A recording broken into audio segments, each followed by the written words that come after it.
Dhe pikërisht kur menduat se Izraeli ka kaluar çdo kufi.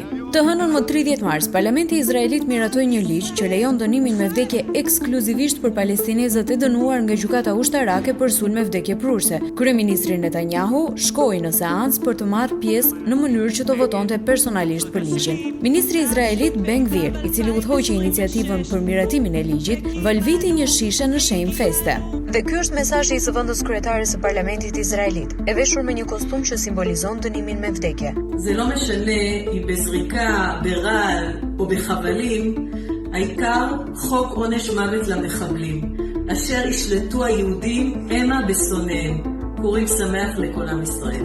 Megjithse formalisht paraqitet si mas kundër terrorizmit, në praktik do të zbatohet ekskluzivisht ndaj palestinezëve dhe jo izraelitëve hebrejnë që kryejnë vepra të ngjashme. Masa përfshin ekzekutimin me varje brenda 90 ditëve nga shpallja e vendimit. Kritikët paralajmërojnë se bëhet fjalë për një ligj haptazi diskriminues, ndërsa autoriteti palestinez e quan këtë ligj krim lufte kundër palestinezëve, duke pohuar se shkel konventën e 4 të Gjenevës. Dhe konteksti tashmë është i frikshëm. Sipas të dhënave palestineze, më shumë se 9300 palestinezë ndodhen aktualisht në burgjet izraelite, përfshirë gra dhe të mitur.